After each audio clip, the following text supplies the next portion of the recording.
geriatrician and a health service researcher. I do work that is actually on clinical interventions, testing different models of care delivery that may actually improve the care of older adults. So it is a very different field, and which is great, which is why I find that it's actually that I had learned a lot during this conference.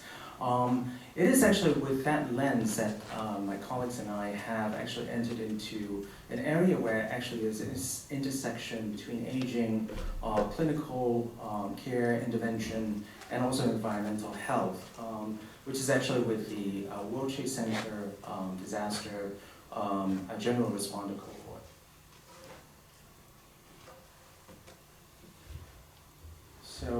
So I actually also work in the VA as well and for the US government, so I do need to put in a disclaimer that I do not represent the views of the US government, but just actually views of the investigator and myself.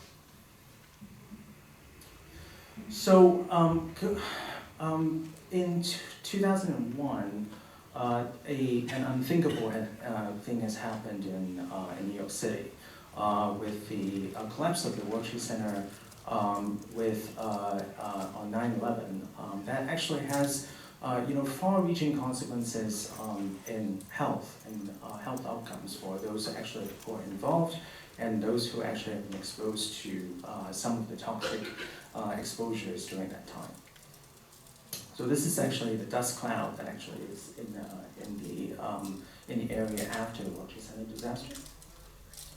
This is some of the debris that actually needed to be cleaned up after the disaster, and the cohort of individuals that are actually in the World Trade Center General Responder Cohort are individuals that actually work on the site that responded to the World Trade Center disaster through a number of different ways. Some are electricians, some are construction workers, some are actually more in the protective occupation, which is in police and in security.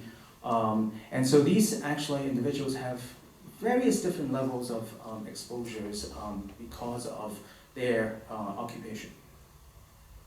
So this is actually a construction worker that would actually be dealing with the actual removal of the debris and taking things apart in order to clean up the site. So these are some of the components of the settled dust. At that time, that was before my involvement in the World Trade Center studies. The Department of Environmental Health at Sinai actually already had folks that are involved in the setup of the cohort, have been involved in detection of what some of the materials are common during the time where the disaster happened. So these are some of the exposures that I actually seen there. And perhaps some which may not actually be normal, usual environmental exposures, but these are actually things that actually come from the building and collapse itself. So the World Trade Center health program was actually established by a congressional act in 2010 that would actually be provides free medical monitoring, treatment, and also mental health services, benefits counseling for those who are involved in the 9/11, both responders and volunteers, and who actually experienced, in addition to environmental exposures, actually a lot of psychological trauma as well. So funded by the CDC and also through the National Institute of Occupational Safety and Health, it takes care of about 80,000 or so enrolled responders who worked in the rescue and recovery operations. And there are 5 clinical centers across this New York City metropolitan area, New Jersey. And these centers actually provide epidemiologic surveillance with annual monitoring visits to collect and analyze health data and identify some of the conditions that would actually be associated with the World Trade Center exposures. and also actually provides treatment for these World Trade Center certified health conditions, the most common of which are respiratory diseases, mental health disorders, and later on cancers as well. So this is actually the enrollment by time of the World Trade Center Health Program. We still actually continue to enroll individuals into the World Trade Center cohort, and actually has now actually reached around 80,000 individuals.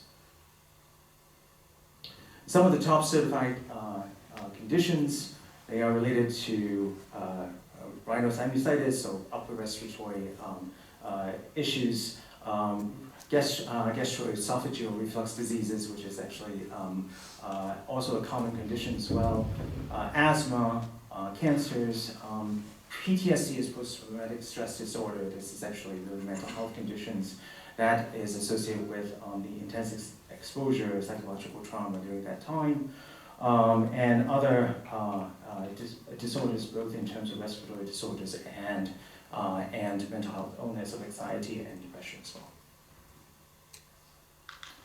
So one thing though, the responders are aging, and they are actually in their, started out when they were working on the site, maybe in their 20s, 30s, 40s, or 50s. They're actually aging now. This is 20 years down the road now, where folks are actually in their middle age and actually entering into their older age categories.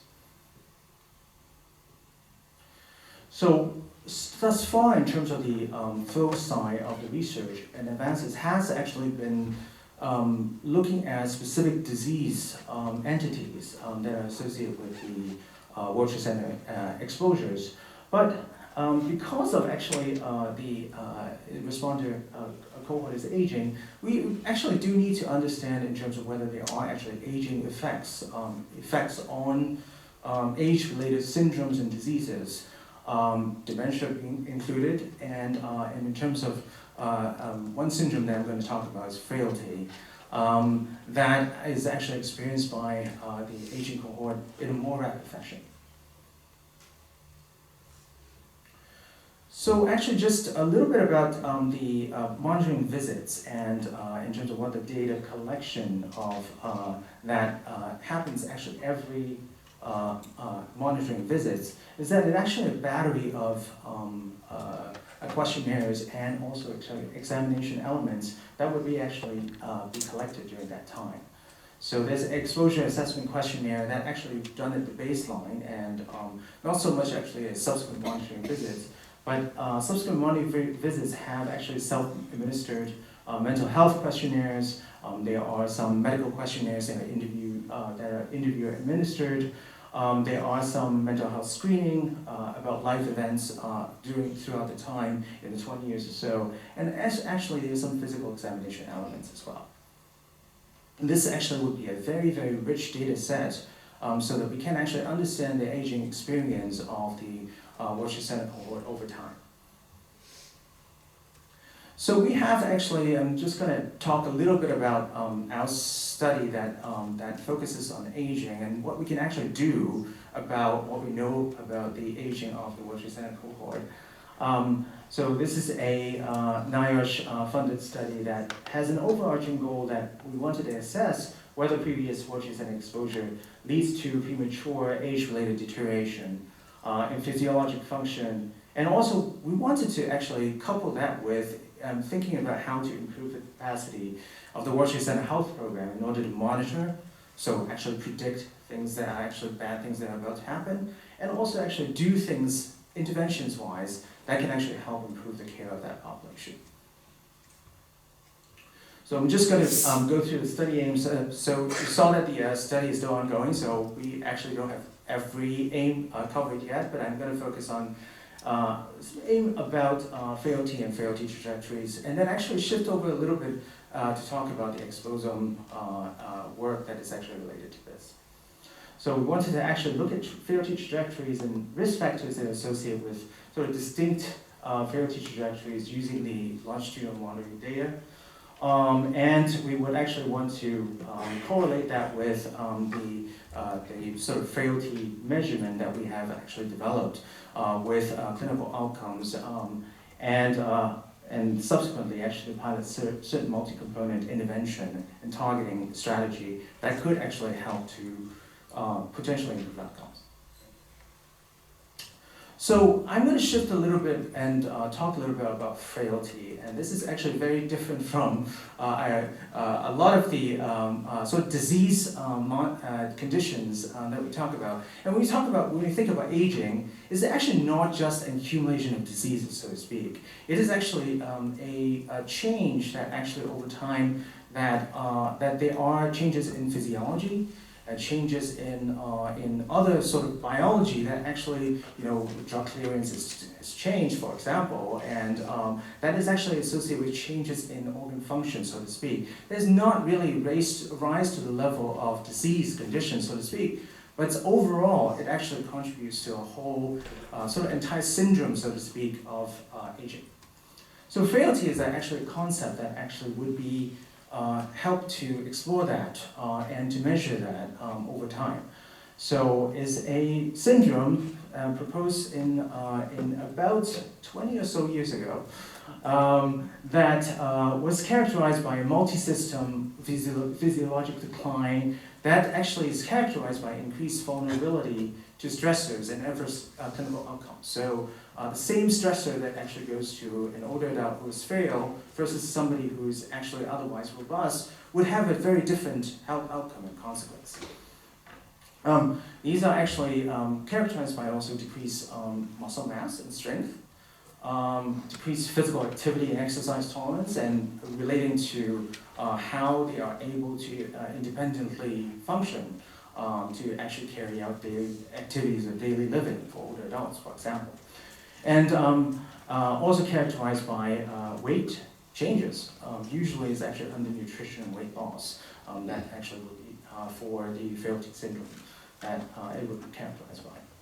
And other conditions that actually would be, we would think of associated with frailty is actually multi-system type of decline.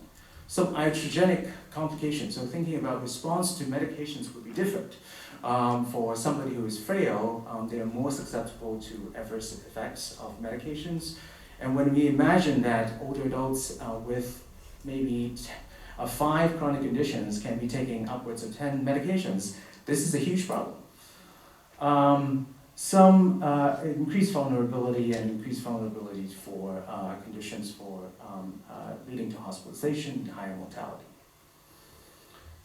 So some of the data that actually has been collected over the years and thinking about using the large cohorts that actually have been in the United States, they've looked at how frailty is related to the different bad outcomes for older adults. There is actually an association between falls and frailty, worsening mobility, worsening ability to take care of their activities of daily living, ADL. These are sort of like bathing, dressing, things that actually people need to maintain independent function with. Hospitalization and death. Very strong effects. There's also a linkage between frailty and cognitive decline. Those with, it's actually kind of a bidirectional relationship. So these are not synonymous syndromes, so to speak. But people who have actually poor cognitive performance are more likely to develop frailty. And those with actually frailty are more likely to have cognitive decline. So kind of go both ways. There could be actually also common pathways that both, in terms of cognition, decline in cognition, and frailty share as well. There's a relatively newer concept of cognitive frailty that has developed, thinking about kind of the relationship between frailty and cognition, is that actually there is a sort of clinical condition that would be characterized by simultaneous presence of having frailty, physical frailty, and also with cognitive impairment, but not to the extent to be diagnosed with dementia clinically. And this particular condition of baseline cognitive frailty really significantly associated with increased risk of developing dementia And could that be a time frame where things could be done to actually try to forestall dementia development?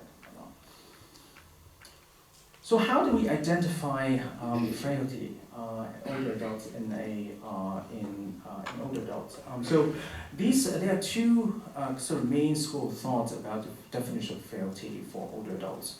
One is actually based on physiology and physiologic decline. So this is actually a very well-known criteria that has been used and adopted by a lot of aging researchers in the field.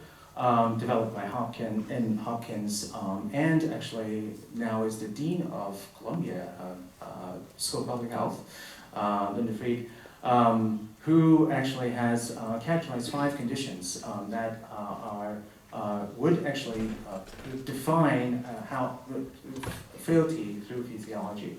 So unintentional weight loss, weakness with measured by grip strength, report of exhaustion, slower walking speed, and lower physical activity as well. So frailty, they have a criteria of 3 to 5 categories present. That would be frail. 1 to 2 is pretty frail. Another way of defining frailty is a more global approach. And when we think about older adults and aging, it is actually that physiology is one aspect of it, but there are actually a lot of contributing factors that actually affect aging and their physical function. So this is actually a way of characterizing clinical frailty index through deficit accumulation. So accumulation of different deficits, either through nutrition or medical conditions or functional cognitive decline, and cognitive decline is actually embedded within that particular frailty index, and using that multiple domains to define frailty for older adults. So in the World Trade Center Health Program population, with the data that we have, we don't have those physical measurements of physiology, so for frailty, the Freed criteria for frailty, but we do have actually robust clinical data and monitoring data that we can actually define frailty by frailty index. So that was actually the work of Galip Bello and others on the team that actually have developed and validated a clinical frailty index using the deficit accumulation approach for the Worcester Center General Responder Cohort. And these are some of the components from the frailty index. So that would be coming from some of the questionnaires and monitoring information that the Worcester Center Health Program actually already does monitor, without knowing that somebody would build a frailty index out of it. So some would be actually on chronic medical conditions, some would be on, in terms of function, in terms of bowel function, for difficulty swallowing, that would be associated with nutrition, and hearing deficits, and polypharmacy, among other conditions. So we actually do see that frailty index is significantly associated with age. That's an important criteria for this to actually work. And also an all-cause mortality, as with actually other frailty indices that has been developed as well. So for the Worcester Center Responder Cohort, we find out that actually, there are other factors that actually are associated with frailty. Sex, with certain race, occupation prior to 9/11, that would be in construction, workers are more likely to be frail. And this is actually fast forward 20 years, so that's at the time of the baseline of the exposure. There is actually one part that is World Trade Center exposure severity, where if it is actually high or very high exposure, versus low exposure, that would actually be associated with frailty as well. And the exposure severity is actually defined by whether they are actually close to the cloud, how long they are in there in terms of the dust cloud, so to speak, and whether they are actually working with debris, and the extent to which that they actually have those environmental exposures. So I am going to actually say that, because of the robust monitoring data that is available in the in the health program monitoring, that we are actually able to look at frailty trajectories over time. As aging is not actually a single time point that actually happens, over a period of time, we can actually see how fast people are aging. And the different type of distinct trajectories that actually we would be able to examine through the data that's already been collected. So we looked at the frailty trajectories in the World Trade Center general responder trajectory, and there are different distinct trajectories. We used a latent cluster mixed model to characterize the different trajectory types. And there's actually a group that actually has very low degree of frailty and actually progress very slowly over time.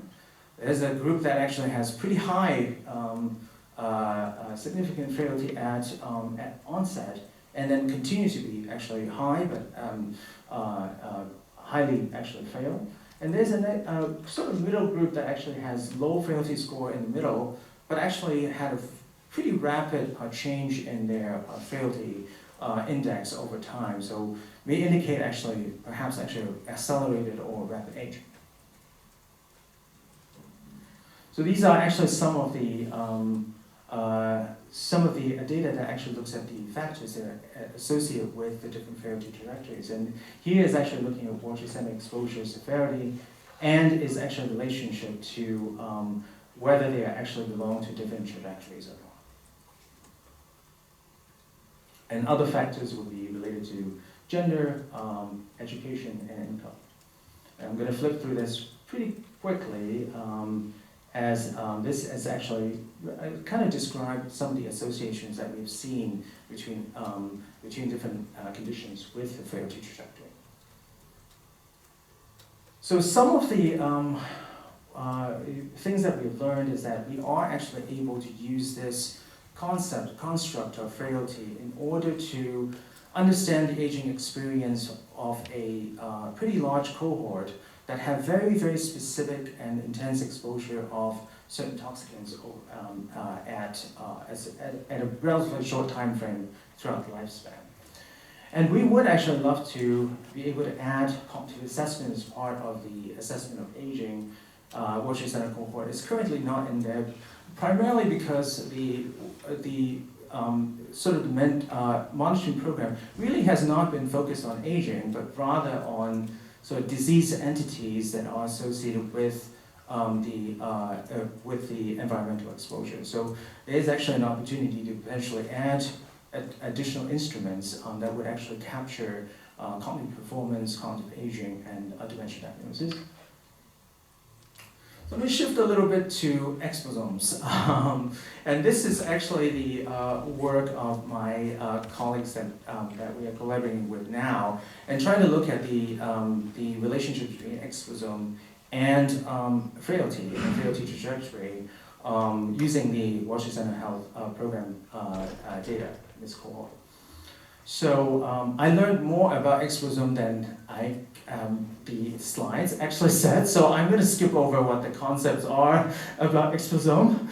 And similarly, I learned more from Joelle about the weighted quantiles sum, WQS, than I can actually understand from my perspective, so I'm actually going to rely on your expertise and description. So it's actually, the equation is kind of like a foreign language to me, but it looks good.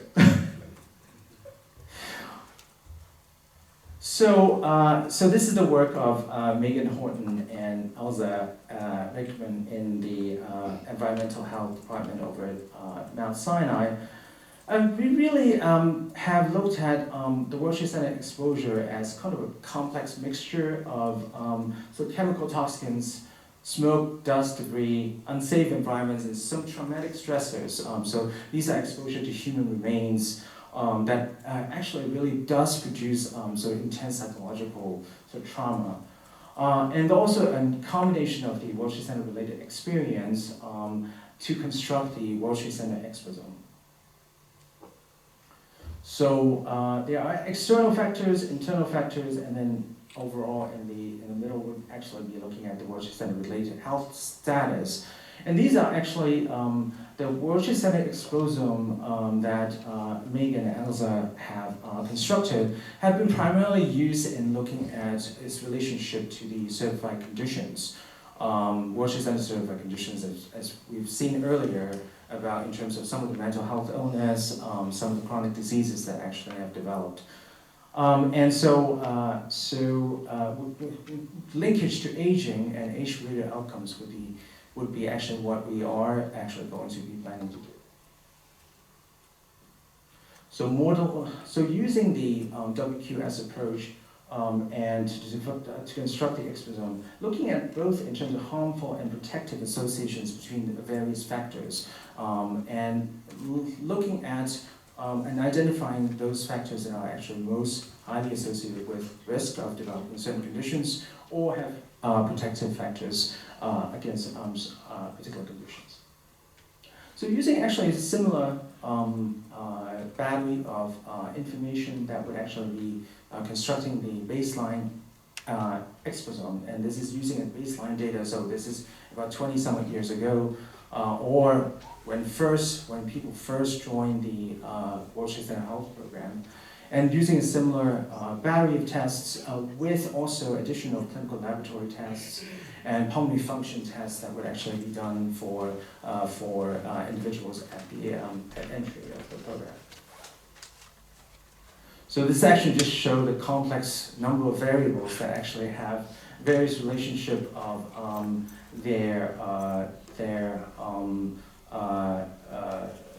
the exposure, the specific risk factor with specific conditions.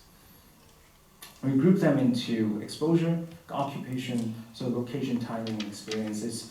Those are variables that we group into different categories for the World Trade Center exposome.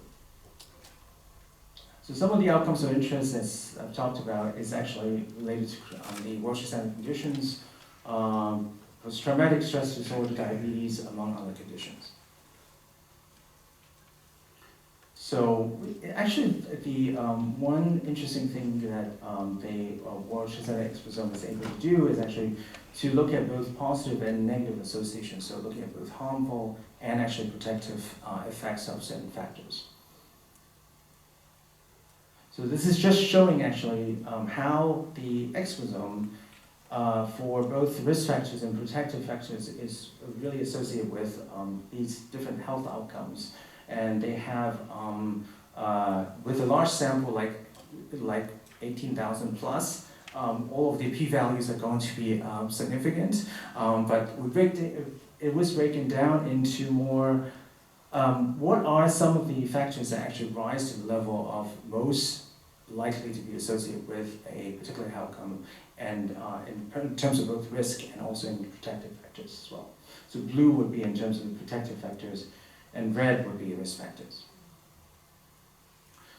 So here are some of the identified risk factors: enclosed, contaminated area where the exposure would be actually more intense, exposed to blood and bodily fluids, exposure to human remains, and having actually certain occupation as construction that would actually be associated with poor health outcomes.